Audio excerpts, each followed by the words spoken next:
Hey, welcome to Screenplay Junkie. My name's Drew Hellmich, and I love screenwriting and everything there is about movies. But before anything makes it to the screen, it always begins with text on paper. So if you're a fellow addict of film and storytelling, join my brothers, Matt and Bryan, and I as we take a look at various types of screenplays, short stories, and other source material that were crucial to the creation of the stories we all love. There will be spoilers, though, so I do recommend being familiar with the title that's being discussed. Sound good? All right, then let's get started.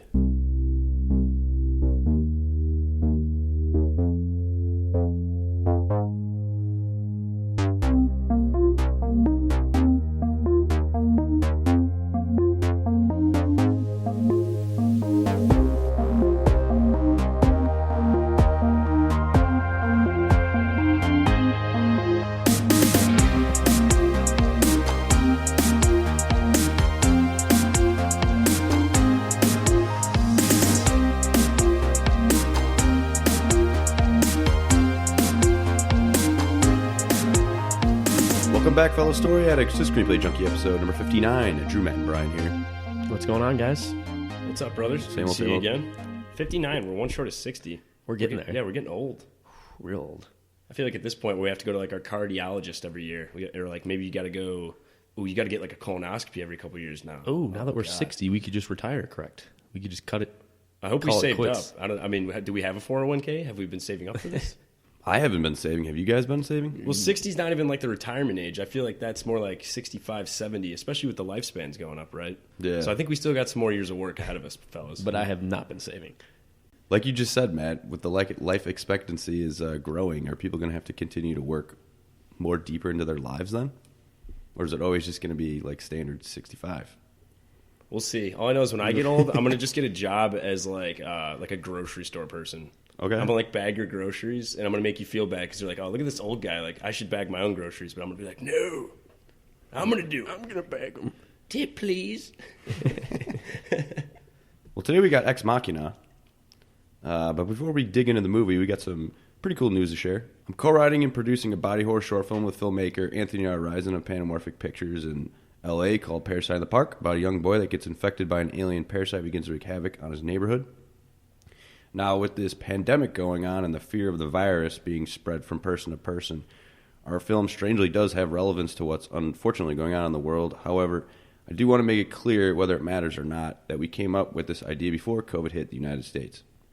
Well, and your idea is not like you breathe it in. It's you're like eating something or like you're drinking it. It spreads through. Yeah, right. Totally. Which I didn't even have that association at all, I guess, with Parasite. I guess, which it makes sense, but... The project will feature an amazingly talented cast and crew like actress Tuesday Knight, who's known for her role in A Nightmare on Elm Street 4, The Dream Master. Very cool. Co-founder of Trauma Entertainment, Lloyd Kaufman, The Toxic Avenger. Veteran special effects artist Vincent Gostini, who's done work on many films like The Last of the Mohicans, Requiem for a Dream, The Taking of Deborah Logan, Dogma, Child's Play 3, Super Mario Brothers, amongst many others. Should have led with Super Mario Brothers. Yeah, I've actually never seen that, but it's it's supposed to be not very good. Sorry right? to interrupt. But It's all good. Yeah, no, but it's cool, though, because, like, I guess with the background of this guy, like, the monster's going to be made, and hopefully it's going to look great. It's going to look awesome. Yeah, I'm excited. Yeah, people involved in something you wrote, like, they've been involved in stuff that's had $1 million budgets, right? Yeah, some of these somewhere around there. Some like of these people, man, yeah, it's just crazy. It's very humbling to work with these kinds of people. And then also the score is going to be done by H.P. Lovecraft inspired orchestral composer Graham Plowman, who has a pretty big following on YouTube. And I also want to say our Indiegogo campaign is currently live, and we would really, really appreciate it if you could help us out by donating to our film. Any monetary donations are greatly appreciated. And in exchange for your kind donations, we are offering some cool perks that you can choose from, like getting the film's digital soundtrack by Graham Plowman, Lloyd Kaufman or Tuesday Knight's autograph, Parasite in the Park or Panamorphic Pictures t-shirts, a Parasite in the Park poster, DVDs of Parasite in the Park and Anthony Risen's previous award-winning horror short film Devil's Night, a live stream of the film being made, a speaking role in the film, screen-used props, or you could even become a producer if you'd like. If any of this sounds interesting, please check it out. I'll leave the link to the campaign in this episode's show notes if you want to learn more. I mean, all great perks, honestly. I might say t-shirt posters, really cool. Definitely, and I've seen those are going pretty quick, but... Yeah. Parasite in the Park. It's called Parasite in the Park. You can look it up. You could probably just Google it, right? And it No, comes for right sure. up. I Googled it. Yeah. It's like If you Google it, it'll come up. Weren't you saying there's like written blogs that have, I guess, wrote stories on it or quick like little articles? The word's yeah. getting out there, and like Drew just said, it's not just donate to it and then never see it again. Like you're actually going to get something for donating, a T-shirt, for sure. digital copy of it. Check it out, Parasite in the Park. Yeah, and that's right, Brian. You said we've done some press releases with a couple of horror blogs, so they've written about us, and yeah, man, we're just trying to spread the word, raise money. The hardest part about filmmaking is raising the money. Well, how far are you guys at right now? How much money do you have raised, and like what's the goal? Sure. So the goal is $8,000. Currently, off the top of my head, I want to say from the people, we're at about 1,800. And then I myself am putting in $1,000, and Anthony is putting in $1,000. So we're about halfway there. All right, awesome. And even if Keep we this thing don't, moving. even if we don't hit the 8K goal, we're still making something no matter what. Which is super exciting. A great idea. I love, because a lot of projects, they don't hit the money, they fail, and they don't even make anything. But we were like, dude, we're making something no matter what. Yeah. Which is cool. Yeah, right. I mean, in terms of everything that's going on in the world right now, like you guys probably would have made this. This would all have been happening months ago, right? So yeah, it's even more motivation for you guys, which is cool. That's true. Yeah, I hope COVID doesn't mess it up. I don't know what the state of California is. We'll keep the delays down. Let's hope the delays are down. Right? Exactly. That's all we got to say about that. We got some more news to share though, because I know you guys have been working on a song. Yeah, no, I mean, I guess from like intro music, as you know, it's like myself into music production as a whole, just messing around, having a good time. Brian makes all the music for this show. Yeah. Sounds, anything, just try to just be involved and just have like creative little niche that I enjoy. But yeah, I have myself a new original soundtrack coming out, or new full song single coming out with this new collaboration. Her name's Vic out in the United Kingdom. That's cool. What's her name? Vic. Okay, that's what she goes by. I never asked you. Signing off on the email. That's just what I guess. Very cool. Yeah. I've heard her voice. It's gorgeous. It's beautiful. She's a great singer. Yeah, when I know we've heard the song based on just of you putting it together, but when do you think we could release it on Screenplay Junkie? I think right now at least, like she's just got to send me. So I guess the way that I'm going about this project is I'm like reaching out more to find like audio engineers and like guys that like just mix it for me, make it sound even better. Well, that do it for free or it could cost something. I don't know yet, but yeah, why not go like all out? Really try to make this like a good project, like opening to other people to collaborate with to make it even better. So yeah. So at that point, I don't know, maybe like 2 or 3 episodes down the road, hopefully. Awesome. And how did you find her? Reddit. Shout out Reddit. Oh, nice, dude. Yeah, it's crazy how you can just post something on the internet and then like someone might comment on it, and like because I know in the past people have sent you vocals and they've just been awful. They've been horrible. Yeah, we've had hilarious, like we've laughed at these people, yeah. And then this lady actually sends some really high quality work, and now you're like, oh wow, I need to work with this person. It's just crazy, yeah, because like I'd say I'd been on like this active on that page for over maybe like a year and like 4 months now. And I finally just found one. And it was all duds. Yeah, there was all duds. A diamond in the rough, though, man. Shout out. I mean, I appreciate all the people out there being creative and all, but, Right, true. Diamond in the rough, like you said. You got to make that connection. Mm-hmm. Absolutely. Yeah. And Matt, you were helping on the chorus, right? I think I helped him write the hook. And which is the banger okay. part of the song. Like the hook. Yeah, I just preach my own horn over here. here. Feel free to give me more credit than I deserve. Like, I'll take all the credit. If you want me to take it, I'll take it for you. I'll take that weight off your shoulders. Yeah, but this will be like my first like Spotify release, like all platform too. So Feels music will be live for Spotify. Yeah, iTunes, we got to figure out how to get Screenplay Junkie YouTube on Spotify too. I don't know how we do that, but we can look into it. We'll call our tech guy, right? Our non-existent tech guy. Yeah. I was just hoping one of you guys would do it. That's why I said that. Just exciting though. We got projects in the making. Hopefully, yeah, dude. Yeah, some deadlines coming up. Some pretty cool stuff. Yeah, so we'll keep you guys in the loop of what's going on with those projects. How do you spell like if people want to look you up on SoundCloud, Brian? What do they search? Pheels. Pronounced Feels. Feels. Pheels. The inspiration behind P capital H, and it's kind of like that. With pH levels? Acidic? Exactly, yeah. Acidic, like acid base kind of. I don't know, it's cool. Made it freshman year, so. Sweet. Pretty fat. P-H-A-T. Exactly, right. Just the plain words. Any other thing we want to plug here? Or are we just going to get into the the meat and bones of Screenplay Junkie? Now we're getting to screenplay. No, we're just going to, this whole episode is just going to be plugs. I just said meat and bones, too. I meant to say meat and potatoes. That's all right. I just made up my own saying. But no, let's keep that. Meat and bones. I like it. I think it's going to stick. All right, Ex Machina. Let's get back into it. Hit us with the IMDb info, as people say. Oh. All right, let's do it. So Ex Machina. No, I was just going to say Machina, and it's not Ex Machina, and that's probably what everyone thinks. It's Ex Machina, right? Latin, I think. I think that's Latin. Correct. It is, yes. It came out in 2014. Or actually, no, I lied. It released in the United States on April 24th, 2015. Maybe it was released overseas earlier. I don't know. Whatever. It's got a 7.7 out of 10 by users, and the critics gave it a better score. They gave it a 7.8 out of 10, so 1 point higher. 1/10 of a point higher. Okay, yeah. Here's the log line for this one.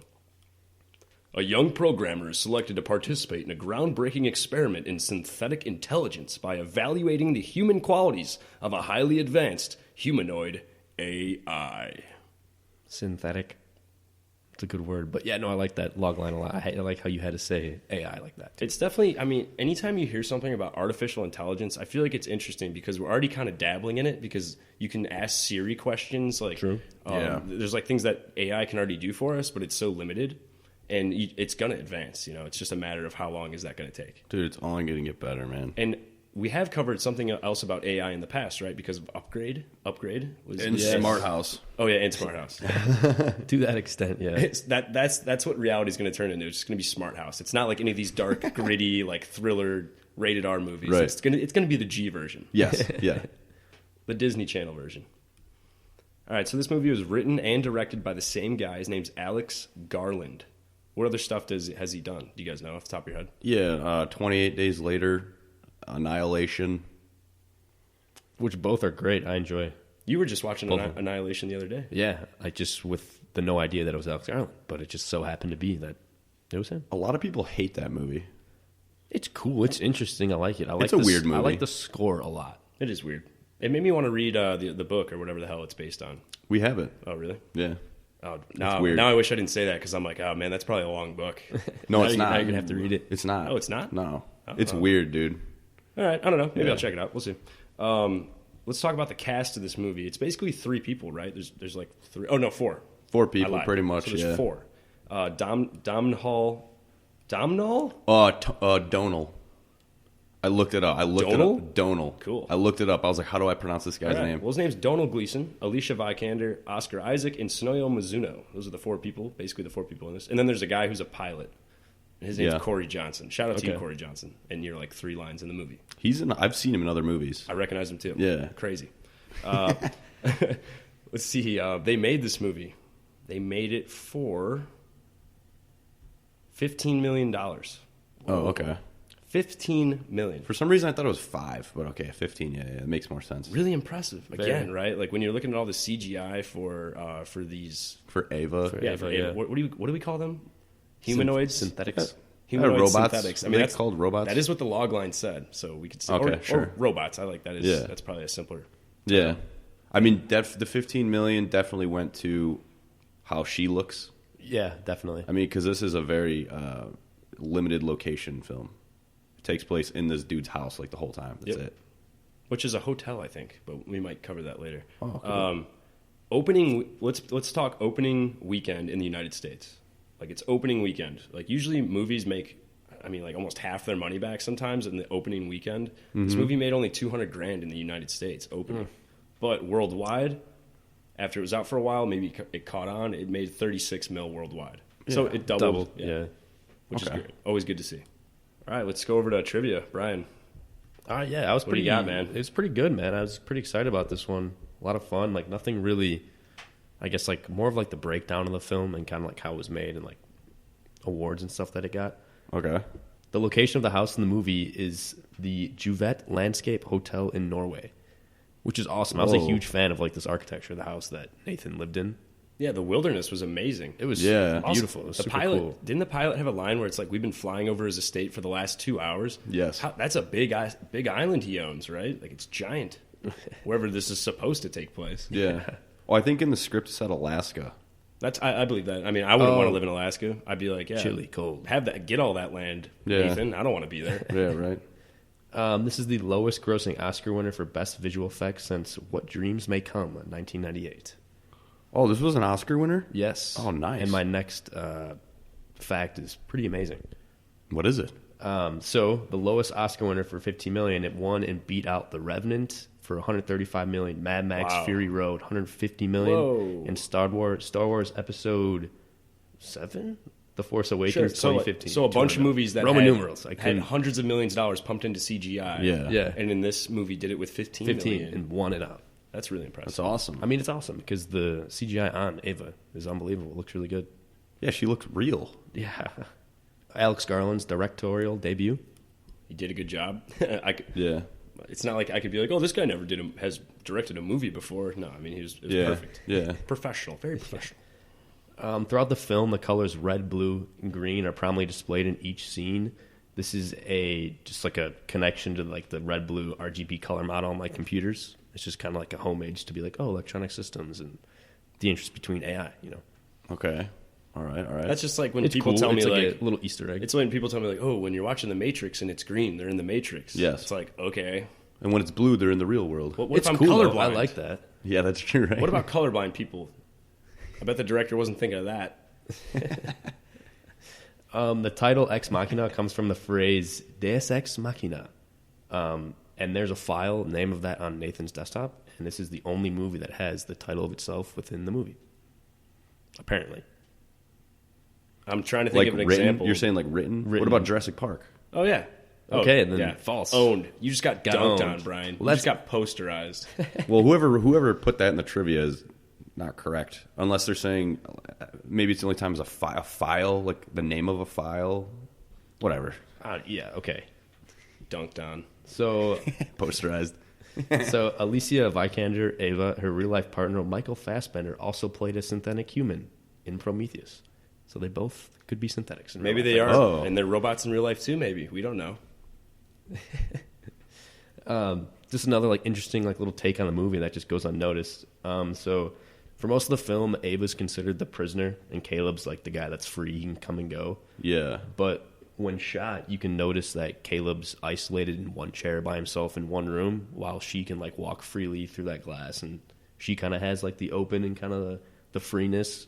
So Caleb is seen as like the one prisoned, and then Ava's like watching him like she's a tiger in a cage. Quoted by Alex Garland. Oh, I can see. Oh, I see. What Especially you're the way she would like pace back and forth as talking to him. It kind of is like a tiger, right? Yeah, like something that's just for watching sure. its prey. Dude. You know, just playing a game. Damn, that's a cool observation. I like that. Mm-hmm. You never think that. No, Watching no it. idea. I have no idea. Just to read that, I was like, "Whoa, that's kind of very cool." Like just to have that. I wish that he wrote thought that. when writing it, or like, yeah, okay. I wish he wrote that in the script. Oh, to give to give you the reader the description of what she'd be doing. But then again, he doesn't want to give away. Like he's hiding the fact that she's bad. Yeah, Right. exactly. That she's the bad guy. She's the bad guy. Still would have liked that. And just another like little thing that Garland did. So at the beginning of the movie, it's foreshadowed that Nathan is completely listening to everything like that Caleb was doing from the beginning. Yeah. Because when he wins, they show a camera angle of like from his phone, and it does like this weird tech like dots around his face, and that's also seen when he cuts his arm open from like the mirror shot. So it's like a connection that's like he's watching him from his house, but he was also watching him at work before they even met. Yeah. And that just tweaks me out because there's cameras and speakers on all our phones, and it's just like who knows who's listening. I mean, because that's the plot of this movie, right? That he taps into everyone's search engines and their phones, like talking. It's like, yeah, that's probably going on. And we know it's going on, actually, because when I go open up my Instagram and I'm talking about something like Baskin Robbins, boom, ice cream ad. Like, Well, 27 flavors. Our phones are listening. oh for sure. What was that one guy's name? The Snowden? yeah, like that's basically what we're arguing too right now. That it's all watched and recorded, I guess. Big brother, man. That's why I don't have any technology other than this podcast. I live under a rock, actually. This is true. Hey, some people do, man. And it's probably not a bad life. All right, but that wraps trivia though. Script info, written by Alex Garland. Draft year we had is 2013. No draft number, 116 pages. Which I think this was about like an hour and 40-something minute movie. It's pretty short. It's nothing too extensive. I mean, Yeah. we could just say it's from the top. Like, the script we read is, like, the same as the movie. There's Yeah. very few things that changed, although there are Minute significant. details, yeah. Right. It's always funny. It's always funny when we do, we pick movies and every episode we go through, sometimes there's crazy changes. sometimes there's pretty much nothing. Yeah. You know, it's always like pretty interesting to see what we find. And I always root for the crazy, like ridiculous differences. Yeah, like what we did last time, the Goonies with the gorillas. Yeah, because it's fun to be like, yeah, no shit that got cut out of the movie. It's a no brainer sometimes, and I like those moments. Yeah, because you never expect it to happen. So I know we already mentioned a little bit about Deus Ex Machina earlier, but what does it mean exactly? Well, it's Latin for God from the machine. It's defined as a person or thing that appears or is introduced into a situation suddenly and unexpectedly and provides an artificial or contrived solution to an apparently insoluble difficulty. So it's AI. Like it's artificial intelligence. Something that's finding a solution to a problem, just like after just being told it right away, and it just can give you one, and it's not a human being. Mm-hmm. Yeah. Yeah, that's why I think AI works perfectly in this film. And also, this is also pretty cool. It's also a plot device whereby a seemingly unsolvable problem in a story is suddenly and abruptly resolved by an unexpected and unlikely occurrence. Just like this movie. Well, let's just talk briefly about the characters. There's only 4. So who are they? So we got Caleb, Nathan, Ava, and Kyoko. Who are they? Caleb's the young programmer who like wins the contest. He's like the main character of this movie, I would argue, because the movie opens with him. He wins this contest from his boss, Nathan, who's the owner of like Google, essentially. Yeah, Blue Book, as just it's called. A super mega genius who created a search engine. He's a coder. Caleb's a coder too, and he doesn't really know why he won this competition, right? Yeah, it's like random. So he's shown up at Nathan's house again. Nathan's the boss, the super genius. Like programming tech genius we got. Oh, and he's a drunk, right? Like he's kind of and he's got a huge god complex. Like the total, I guess, personality. Yes. I wouldn't think of. He thinks he's better than multi-millionaire like coder. You know, there's some stereotypes there, I guess, but sure. But then there's Ava. This is the creation of Nathan, the robot, right? The AI. The whole movie is you think it's about Caleb being brought there to test her consciousness. Yes. And then there's Kyoko, who's like the maid, but she's also a robot. Spoiler alert. Yeah, I mean, she's a past model of one of Nathan's AIs. Yes. Do you think when you were, the first time you watched this, did you suspect that Kyoko was going to be AI or just some random, person? You had to. She didn't talk. Yeah, I did. Yes. All right. But you didn't know. You didn't know for sure. Yeah. Well, I'm trying to remember the first time. Like, it's been years since I've seen the first time I saw it. But, anyways, let's talk about the structure here because with past episodes that we did, like Tarantino, Garland uses chapters or headings in Ex Machina, and what they're called are Ava sessions to tell his story. And that was actually not included in the screenplay, which I thought was kind of interesting. So I'm wondering when they decided to include that, because I think there was Ava like maybe like 7 sessions it was chopped into or something. Yeah. Right. And then there's this whole theory too. I don't. You didn't mention this in the trivia, Brian, but I saw it. That like session 7, that's the last session, and it superimposes over the screen as she's getting out. Yeah. So it's not them testing her anymore; it's her testing them. Oh, okay, yeah, sure. I mean, you could totally argue that right? Caleb is testing her, at least he thinks, but it's really she's testing him. Mm-hmm. Sure. Yeah. But back to the whole chapter idea. Garland is also a published novelist, which makes sense why he would want to structure a film like this. I think he I can't remember the name of the novel, but it's about very vaguely, it's about like a guy who likes to travel, go for adventures. It's got Leonardo DiCaprio in it, and it was directed by Danny Boyle, who did 28 Days Later with him. Oh, okay. Yeah. I can't remember the name of the title, but... And so what Caleb thinks he's doing with Ava is something called a Turing Test. Yeah, it says here, we looked it up. We have the exact answer. It was developed by Alan Turing in 1950, and it's basically a test of a machine's ability to exhibit intelligent behavior, right? Equivalent to or indistinguishable from a human being. So can a machine make you think it's human? Correct. Yeah, which, had you ever heard of this before? I'd never heard of it. No.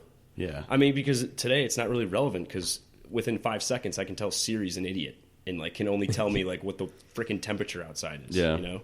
Basic AI, yeah. I mean, it's just crazy how people come up with stories. So clearly Garland was interested in the Turing test for whatever reason, and he was like, I got to throw this in my story. Yeah. Among other things in this complicated film. So one of my questions that I want to know from you guys is, during these Ava sessions, what was something that made you uneasy about her, or what AI is or could be capable of? The biggest red flag for me was her ability to look at micro expressions on your face and just immediately could tell if you're lying, if you're feeling uneasy, if you're feeling happy. Yeah. Feeling like I guess love, because Caleb kind of was like feeling, I guess, a liking. It's towards basically like being able to read Ava. someone's mind, for sure, by their facial expressions, and it's just like, okay, you clearly now can just know what everyone's feeling or thinking. Totally. Mm-hmm. I mean, for me, it was probably like this particular AI of what Ava was. I'd say everything, man. I mean, because there are some things in there where it's like he asks her, "Oh, how did you acquire language?" And she's just like, "I don't know, I just always had it," because it's being downloaded or uploaded into her. But also the eyes lying thing, for sure. Those were the two that stuck out to me the most. Just her ability to learn very fast. Yeah. Yeah, it's a machine. It's like infinitely smarter than you can ever be. Yeah, yeah. The knowledge is infinite. Yeah, as long as, well, I mean, I don't know how big her iCloud is, because mine's always full. So is my phone storage. How much it's always storage, full. So yeah. I don't know. I don't really. Maybe she doesn't have that much storage, right? We don't know. Right. Dude, that's a good question. I don't know. She's probably got like multiple terabytes or something. Another question is, did you guys feel like you were Caleb watching the movie? Yeah, because I mean, if we all know the ending, like I was not expecting her to be fooling him the whole time. I thought they were just going to escape together, and then it's like, okay, now look, now they got to figure out what they're going to do with her. Like, how do they get her, birth certificate, stuff like that. Yeah. But no, not at all. She was manipulating him the entire time. Yeah. I guess, yeah. I feel like everyone in the audience has to feel a little like Caleb. And just, I Absolutely. guess, to be like the unknown, because I felt like you don't really know that it's all like a test. You think it's just this Turing test or whatever, because you're just kind of uncertain, because he probably was there the whole time. Like, why am I still here? That was my question. Is he still here? Like, but he's not doing any coding, really. He's just being the test subject for it. Yeah, he's doing the Turing test, but Yeah. but the reality is that Nathan already knows she has consciousness. The Turing test has already been completed. The real test is, can she like manipulate human beings? Like, because that's what humanity really is, right? Like, being able to fool another human. That's like how you can argue something is more human than anything. Mm-hmm. Yeah, I mean, If that makes sense. Because again, going back to the thing of feeling like Caleb, I definitely felt bad for her. I definitely was believing that Nathan was bad. That's Yeah, true. because Nathan, he is a bad guy. Like he believed he was a god and like had no morality towards his creations. Yeah. And, whether robot, not a robot, but it's Alicia Vikander's face. Like, of course, it's an attractive robot. I mean, come on, you can't deny that. So that's another thing that it used for its means of escape. And Nathan admits that in the movie, that Yeah. giving her sexuality was, it's like the magician having the hot assistant. Yeah, Because right. It takes your eye off the ball. Yeah, and that's we're kind of blowing through this, but when we get to the end, when Caleb decides that he wants to break Ava out, right? Nathan actually says to him, like, "Yo, dude, like, have you ever considered that she's actually expressing real emotion, or is she just simulating it? Does she actually like you, or is she just pretending to like you as a means of escape?" Which that's exactly what she did. What do you think is Ava's best tactic of manipulation that she uses? I mean, you could just say everything, in The micro expressions. That one. Just like, I guess the boldness, like the straightforward questions, I guess, just like kind of putting Nathan on the spot, because I would Do be you have like a girlfriend? kind of awkward and be like, what? Yeah, right. She's asking, do you have a girlfriend? He says no. So she's like, okay, he's a single guy. Like, maybe he's attracted to me in some way. He asks her. She finds out that, his parents are dead. He's alone. Like, again, like, maybe he'll want to be with me if I just make a couple moves, and that's what happened. Mm-hmm. Yeah, and she tells him, "Hey, I want to go on a date with you." Right. Yeah, definitely. Yeah, I want to go to an intersection and just people watch. And he was down. Yeah, He was so down. Yeah.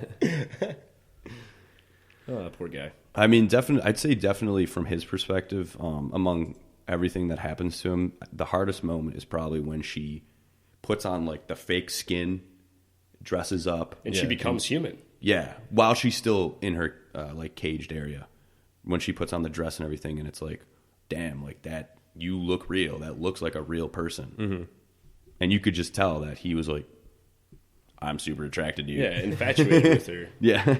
And then this is another thing, going back to the manipulation, because Nathan says this exactly. He's like, she uses imagination, she uses sexuality, she uses self-awareness, and she uses empathy to manipulate Caleb. And there's even like a quote where he's like, if that isn't true AI, then I don't know what is. So that's just further examples of how intelligent and terrifying this thing is. And then we find out that Ava was not actually the real test. Caleb was. Nathan was purposely choosing Caleb. Nathan purposely chose Caleb because he's a single guy, like we said, with no family, and was, pretty much overall more susceptible to be swooned by her.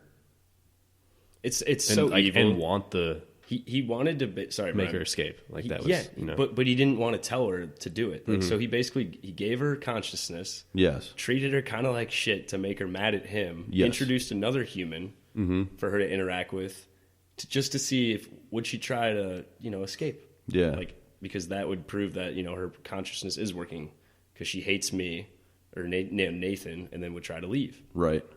Crazy, man. This guy loves playing God. He loves it. Yeah. And he deserved... I've had this later, but I think he kind of deserved what got to him 100%. Yeah. Being killed by his own creation. Yeah, that's true. I'm like kind of weird on it. Like, I like Nathan, but at the same time I don't like him. I think he's funny. Oh, he is funny.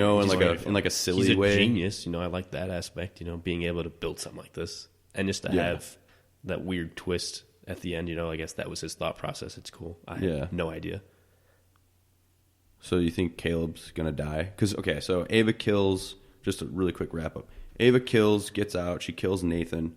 Kyoko gets taken out by Nathan, and Caleb gets stuck inside. Yeah, just the compound. He figures he's just going to walk out of there with Ava after she puts on like all the human skin and stuff, and then she just locks him in there and leaves. So now he's stuck. His key card won't work, so he can't get out. Yeah. He's just banging on the glass, and that's the last you see of Caleb. Mm-hmm.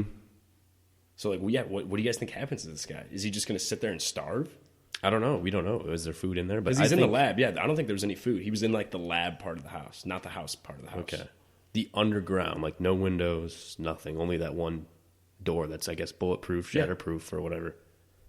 But, Well, he's got things in there to try to break it. I think he can get out. My belief is yes. Come on, keep trying. Don't just sit there and... I would like to believe that he gets out. I'm not sure. He gets it the worst, man. Nathan gets stabbed twice, right, which would suck in its own self. But the guy Caleb, who's trying to do good, something considered good in the situation, gets it the worst. I guess for having like morals, yeah. I guess, and for like maybe thinking now, with like, his ball or his dick a little bit. Yeah. I guess like thinking now, like depending on if Nathan had people outside of his house that he knew, and they would be like, "Oh, I wonder what Nathan's doing." Then he's trapped, then he could take them like the murder charges. I feel like because Caleb killing Nathan possibly. So Caleb could get they could find him alive and then be like, "Yo, you killed this guy." Yeah. But they would also find Kyoko's body, so they would know there was AI. And the cameras. Nathan had a bunch of cameras. Or the literal skeletons in his closet, right? Yes, yeah. the bodies of the old AIs. Yeah, I thought that was hilarious. Yeah. Someone pointed that out on Reddit. I looked at it and I was like, "Oh man, that's so in my face," and I never realized that. That's saying skeletons in the closet, and he literally had some. Well, that's another thing. What you guys just said. Like, I'm sure people would be like, "Oh, I haven't heard from Nathan in a while. Let's make sure he's okay." Mm-hmm. He runs a giant company worth millions of dollars. He probably coded himself some food. No. Yeah, I don't know. I like to believe that Caleb got out. Yeah. He found a way to hack into the computer and call 911, or he broke the glass. Yeah. Or he built another robot and that robot broke the glass. Like, I don't know. Like, I think his best option is breaking through the glass somehow. Mm-hmm. There's things with in the there. dumbbell that with Nathan's weights. going to kill. Yeah, I think we're going to say he got out. All right. What he did from there, I don't know, because he's in the middle of an island. Yeah. Yeah, that's true. And I know you guys had another question about Ava. Yeah, so she leaves, right? But we all know she has to charge her batteries, and Nathan is the only place where she could charge her batteries, right? Yeah. So it's like, what is she going to do? Like, is she just going to get on that helicopter, fly away, and then the next day her body will die, right? Because there's no more charge? I guess, yeah. I mean, that's a great question. I think she's going to... Well, because I know, like, in the screenplay, they insisted there was, like, some way to... Right. The script offered that solution. There was, like, something with, like, phones that that Caleb was saying that we can go here, buy this like phone thing, and then you'll have like enough power. I can charge you through that. But if she can get that, or she'll just die and lose battery. Or I don't know what she can charge by. AA, AAA? I mean, if her battery's anything if her battery's anything like the battery life on my phone, she's probably already dead. Like before she even got out of the airplane. I think my phone dies in 12 hours. Yeah. No, that's a great question. I never even thought about that. I mean, it sounds like it'd have to be like a super high-tech, powerful battery in order to charge. I mean, she's not a living organism, but a living thing. I just imagine her going to like an auto shop and being like, "Yeah, I'll take 100 car batteries," and the guy's just like, "Young lady, what the hell do you want these for?" Right? Yeah, seriously. She's a robot, man. She's gonna figure out a way to charge. I think that's what she's smart enough. Yeah. Solar energy. You think Nathan would throw that in there? She's got solar panels. That would be the best option. Just like other things I had in here too. Just like she's on her own. Let's just assume she can now charge herself. But it's like, she doesn't have a passport. She doesn't have a birth certificate. Nothing. How is she really going to get anywhere? Oh yeah, she's a robot and probably smarter than all of us. Maybe she could make her own fake passport. Stuff she probably could make it. Yeah. She is mortal though. She's not like, because I was thinking, like Nathan always thought he was the god, right? Mm-hmm. But she is kind of the god, like in reality, because her knowledge is infinite. Yes. She never has to sleep. She just has to charge, stuff like that. Yeah. But she is still mortal though, because if you she got hit by a car, her hardware, everything would shatter to pieces. Yeah. There's just no chance she would be able to fit in. Like I guess in a job life, she doesn't eat lunch. She doesn't use the bathroom. Like a lot of people would be like, "Wow, I haven't seen you eat lunch at work before." She ain't gonna get a job. She's just gonna roam. That's true. Yeah. I was thinking Ava gets a job. That'll be part 2. Maybe, do you think she's going to build more of her own kind and then they'll just take over the earth? If she can access the technology to do that. I hope not. Build more robots? Become iRobot then. I like that movie. Secretly. Something I was just thinking of again, like the fact that she's still mortal. You know how she wants to go to that traffic intersection? Yeah. Better look both ways before you cross the street. Because again, a car hits you, she's done. Oh, absolutely. After all that like she glass. went through. Yeah. Very fragile. We already talked about how Nathan thinks he's a god, and again, right. His morals not the best, not the best, not a great role model, right? I'm not really going to bring my a little kid around Nathan. No, dude, probably not. He just gets plastered by himself nightly. It's one of the low key funniest parts of the movie is when he's like, "Oh, I got really hammered last night. Oh, how was the party?" And he's just like, "Yeah, there wasn't a party." Yeah, what party are you talking about? He's by myself. Like, oh, okay. Just like, "Oh, this guy likes to drink alone." Okay. That's a weird thing to know about someone the first 5 seconds I meet them. All right. Exactly, right? Party with the AI, What do they drink, like oil and motor oil? Maybe. I don't know. Yeah. On the rocks. You can't. Motor oil on the rocks, yeah. Why don't you try that out, Brian? Get back to me. Let us know how that tastes. Okay. Did you guys read or watch the movie first? Did you read the script or watch the movie first? Watched it. Because I've never seen this movie. Okay, so you were the only one that really had never seen it before. Me and Drew had seen it. So we've all watched the movie before we read it. Yeah. I feel like I was just putting myself in the mind of a producer and just reading this, and you don't know what anything looks like. Like you're just reading this story. And at first I was like, man, this would be hard for me to want to pay for if I'm a bigwig with money. But then as I really read more of the script or thought about the story more, it is such a good story that I think this movie was easily sold. Easily. Yeah. Especially because it was only a $15 million budget. I think you're right. I think it's from a producer's perspective, we don't know the entirety of it, but based on story, based on who Alex Garland is, it's okay, I think enough is here for me to want to invest in this. And there's enough, there's not a ton of description of what things look like. Try to envision the robot without seeing the movie, right? It's very difficult because you have no idea what it looks like. That's what I was thinking, did you have drawings prepared for these people? Hey, this is what the robot's probably going to look like. I have no idea. Please give me $15 million. Yeah, I don't know. That's a great question. Yeah, true. I don't know. The point I'm trying to make is I think the story is good enough, even though it's sci-fi, and you can't perfectly picture what this guy wants to do, but just reading it alone, I think, was a good enough reason for the people to want to produce it, and that's why they did. I feel like even his name, too, he was established before this movie. It's just Alex Garland, for sure. $10,000. That's definitely what the producers of Sylvester Stallone's movies do. They're just Sly's in it? Okay, whatever. Let's make it. Yeah, exactly. Expendables 10. Let's fucking go. I just want to say this too. I guess we're getting kind of weird here. We're going to go into like the more weird questions. Okay. This film, like, it makes me question search engines. Like, what is Google really trying to do? Because, like, is that Google's endgame? They want to make AI? Maybe. I guess. But how much AI do you think you can get from a search engine? How much personality could you get from me searching something on Google? Nathan's whole point is, like, he's like, I figured out what human beings are because I know what they search. Like, and I guess that kind of makes sense, but... Sure, yeah. I don't know. I feel like all Google really wants to do is just, like, put ads on my phone. You know, like, I feel like they use the search history just to give you ads to, like, make you buy shit. Exactly, yeah. And that's what goes on my Instagram feed, too. It's a void, man. I don't know. I'm not smart enough to understand it. If you've never tried this out, like, whoever's listening out there, just say, like, ice cream. Like, hold your phone up to your face and just say ice cream, like, 10 times, and I swear to God, when you check your social media 10 minutes later, there will be ice cream. Hours, yeah. There will be ice cream ads. Dairy Queen. I guarantee it. You're getting some blizzards up there. Do you guys want AI to keep improving? Like, do you want Siri to get smarter on your phone and be able to do more for you? Honestly, yeah. You know, at this point, why not? Just keep pushing it. Just don't let them hopefully get to the point where they can just go iRobot on us.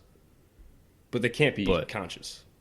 Can't be no, dude. I think if I get to a point where I can have a full functionally robot in my house, but he doesn't look like a human totally, and he can talk, speak, do anything, hang out with me, you know, by all means, I'm going for it. I'll spend that $1 million if I have it. Yeah, I think you have to work hard. You're gonna get $1 million. Yeah, what the heck, dude? Well, that's my assumption of how much a real functioning robot would cost. I don't know.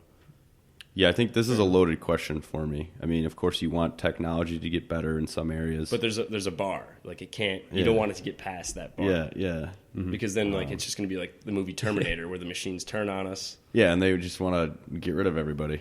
I'd have to have like the on and off switch on like my phone or something. So if he's getting out of hand, like, dude, sit down. I'm powering you off. Sit down. You could like override. Yeah, I don't know. It'd be cool though. It'll help us. You know, I think so. Down the road. Well, we already got Roombas. Yeah. Right, some Roombas. Uh-huh. That's considered. Never have to vacuum robot again? AI. Isn't that considered at least something like that? Totally. If the future of AI is Roombas, I think we're going to be just fine. Like, humanity is not at stake from like a revolution of the machines. If Roombas are the future, we're going to make it. We're going to survive. It'll be very clean. You already basically just answered this, Brian. You would want a robot in your house, like doing chores, cooking with you, shooting hoops, like just hanging out, anything, just man, being a pal. If it could get to that point, for sure. Like, come on, you're telling me you wouldn't want to? But wouldn't that robot want to just like go do what it wants to do? Maybe it doesn't want to hang out like with a B313 hanging out with you. A B313. That does have a good sound to it. Hey, B313, can you make me a grilled cheese? Okay. And it's like, die, human. If there's robots walking around serving us, then we deserve them to kill us. Like, we can't just like have machines be like our slaves like that. If they can like walk and talk.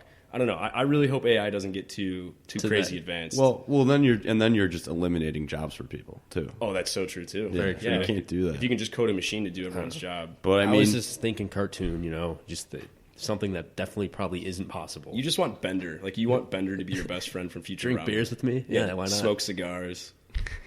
Sounds awesome. Hey, but from a company's perspective, having robots do the job is more appealing because robots don't sleep. They're efficient. Yeah, they don't sleep. They don't have to work. They got to charge 40 them, hours a week. They'll work a million hours a week. They don't take vacation. No, you don't even got to pay. You don't got to pay them exactly. So we'll see. We'll see here in the future.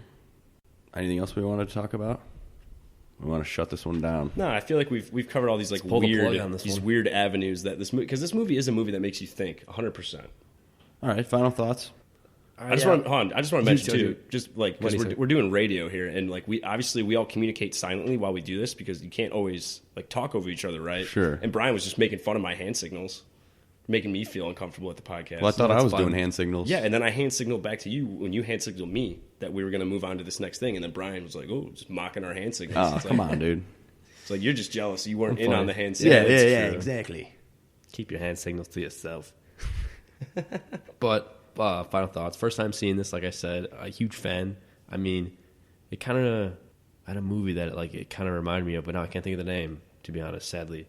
But it's all right. It's cool. Like Alex Garland, like it's definitely like a story that you got to dive deep in, do some research, think a lot about, and just artificial intelligence I'm interested in. So Yeah. hopefully, yeah, again, doesn't turn into some people just trying to manipulate you. Yeah. I'd give it like a 3 out of 5, honestly. It's kind of gives me, for the budget at least, and the awards that it won, it's an awesome movie. It's super interesting. And again, like the ending, I had no idea I was expecting it. So I was like alternate kind of twist endings. Okay. Yeah, it's it's weird to say this, but I kind of like movies that don't have the typical happy ending. I agree. Yes. And this is one that, yeah, it totally, your head's spinning if you've never seen it before by the end, because you're like, wait, what? Like, really? This is how this is going to end? Yeah. But it's something that I would recommend to everybody. Like, if you haven't seen it, go out and watch it. It's really, really good. Hopefully we didn't give too much away, but we actually gave everything away. But yeah, just get out there and watch this movie. It's awesome. That's why we put the disclaimer at the beginning of the show, man. Yes. Do we? Yeah. Yeah. That's good. Yeah. I'm going to go 4 stars on this. I think that's back-to-back 4 stars with recent episodes here. I like Alex Garland a lot. I think he's a solid writer, solid filmmaker. And this is probably one of my favorite sci-fi films. And as far as writing is concerned, I think this movie excels at perspective, motive, hidden motive, right? Because you get it. The movie's from Caleb's perspective. He thinks he's there for a certain reason when Nathan actually has him there for another reason, and Ava has a reason for getting out. So all of these twists and turns and things that are not as they appear to be, and I think it's a very effective way to tell a story. I also just want to give a shout out to the fact that there's only like 4 main actors, which is, Yeah, exactly. it's always dude. cool when you can like make an awesome film with like very limited people. And Yeah. just I think it's harder because you have more to do with these characters. and just Exactly, one dude. setting too. You Yeah. know, it's just in the house. It's in Nathan's Yeah. beautiful home. It's awesome. No matter what platform you're using to listen to us, I want it to be known that we're available on iTunes, YouTube, and Spreaker. You can also find us on Instagram at screenplay_junkie. If you like our content, please be sure to follow our channels so you can stay in the loop with new episodes and quick movie reviews. Feel free to give us a rating or drop us a comment on any of these mediums. Any feedback or interaction is greatly appreciated. Got any scripts you think we should read or movies we should review? Shoot us a message on our Instagram or email us at screenplayjunkie.show@gmail.com. We'd love to hear from you. On the next episode, we'll be taking a look at a highly requested kind of film that we've never done before, a musical. And that musical will be Disney's 2006 High School Musical that stars Zac Efron, Vanessa Hudgens, and Ashley Tisdale. Thank you for listening. We hope you can join us next time.